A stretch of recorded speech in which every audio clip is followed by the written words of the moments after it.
everybody! Welcome to another episode of Trenny and C. I'm Trenny. This is C. Hello. And introducing to the world, we got Whiskey. So we have a new segment here called Glenfiddichs and Kitties. That's perfect. And, so Whiskey is going to join us. This is Whiskey. Cute little baby. He's going to join us for our review today. And this review is of the Glenfiddich Grand Cru. Holy moly. We provided samples of this to our Dram Club this month, so thank you to Jamie Johnson, a.k.a. Bourbon Thang. And, yeah, so we really, this really helped us class up the Dram Club. And in honor of that, we've decided that the Grand Cru can only be handled with white gloves. Yeah, we should clarify, it doesn't actually come with white gloves. We have been getting criticized for that online. They're like, so this my is what we Grand do. Cru It didn't says, come with white gloves. Please pull down. Okay. Boom. And then pull it out. And then you got your little Batman logo there. And what a gorgeous bottle. Look at this beautiful bottle. So nice. Okay, Whiskey. Nice presentation. It's really nice. Okay, and it says in here, this little booklet that comes with the Grand Cru, and it says the innovation only our malt master. It's hard to read because it's gold foil.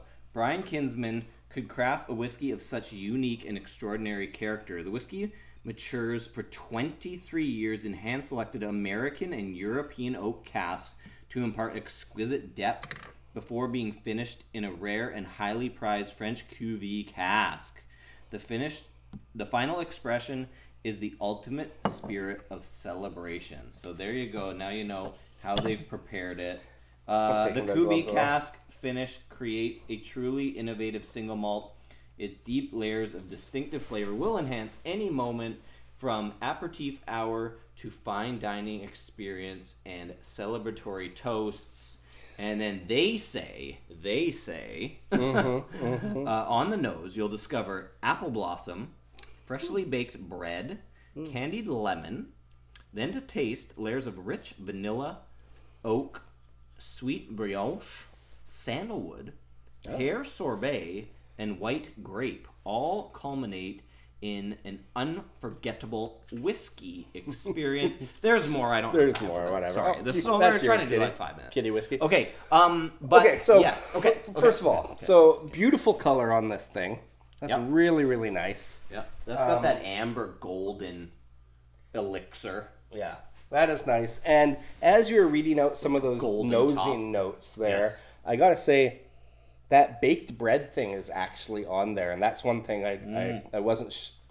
Failed to recognize. I failed to initially. recognize, and it totally makes sense. But I mean, it has the Glenfiddich house style, All apple over it. blossom All over as it. The they apple called it. blossom, which is a nice way of saying like it is like a lot of Glenfiddichs have that appley kind of thing, but it's not so much that green kind of no, but like style apple. It's like but like fresh apple as opposed to like those fake apple flavors that they throw into. Like, it also this has is like a bit of that like apple pie kind of thing, which goes with like the little apple pie filling, and that like baking the baking spice kinda. and like the baked baked bread kind of like they were talking about there.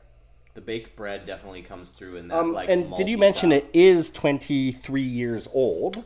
I did say that. So it says in the 23 years brochure. old, and then the percentage is It's 40%. 40%. So I mean, I know from a critical point of view, that is something that some people don't like as much. For the price tag, people usually want to see that bumped up, but a lot of master distillers will tell you that a whiskey presents itself better at a lower percentage. Yes. So you've got kind of two sides of that argument. For sure. So at the same, give the people what they want, but at the same time, some people don't know what's best for themselves. there you go. But we do, so we're here to tell you. We're here to tell you. Okay. So we did open this a while ago and had some drams out of it. Yep. And I think from the first time to this time, the bottle has oxidized a little bit. It's had a minute to breathe. It's had a minute, and the nose is much nicer than when I first opened it. Well, it's bigger. It's bigger. I think it's had a little minute bit more booming. Yeah, it's had a minute to kind of like develop and some nice grow into like itself. toffees, like that caramel kind of like apple pop toffees things, you know. Okay, let's taste it. Okay, let's have a sip. Here we go.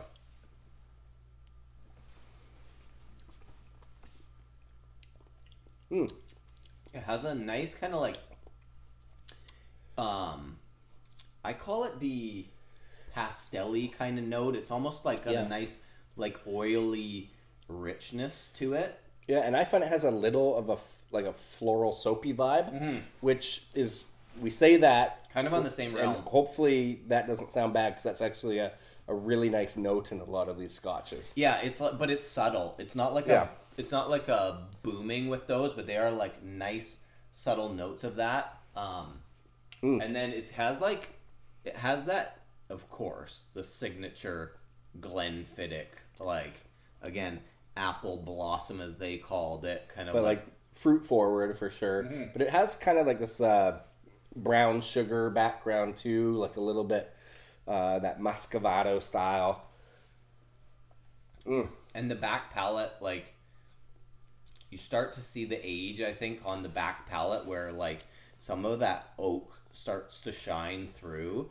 It's nice and subtle, though. I think everything about this is like, I mean, you could do some damage with this bottle. Yeah, because of the 40%, it makes it so highly crushable. For sure. Like, the finish is where the oak shows up, but it also is relatively swift, I would say, at the end. So it makes you kind of go in for that sip over and over and over again. Like, this glass will be gone in seconds. It has the presence of bringing it, of wanting more. Yeah. But like, I think you might have said it something to the effect of like a little bit of that like candy apple, in the sense of like the caramel candy kinda, apple. Yeah.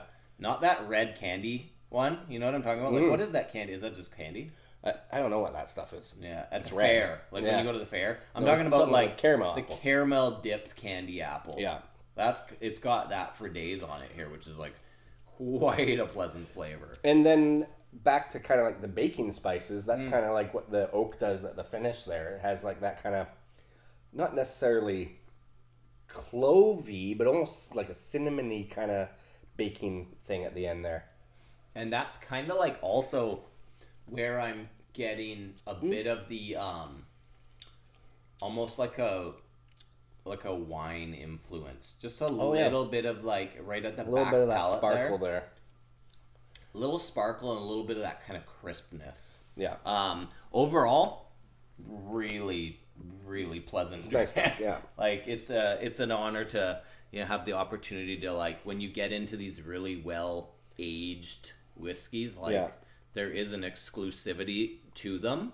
And that's why we rarely get to taste them. We're not so exclusive ourselves. So that's true. Like, we're just classing it up here. So it's classed us up, that's for sure. it has, yeah. We brought it down a notch. For sure. Yeah, we brought it down to maybe 2 notches. Yeah, a couple notches. But hey, great experience. So fun to try. Presentation, by the way, is Beautiful freaking presentation. on And we got to point. thank Jamie Johnson for absolutely. providing some of these experiences for us, and to our the Dram Dram Club members that get to experience it as well. Yeah, we want to hear your feedback. Yeah, love to hear your feedback on this one. Always fun. Feedback. Feedback, yeah. We'll call it the feedback from now on. Click like, subscribe, leave a comment. Cheersies.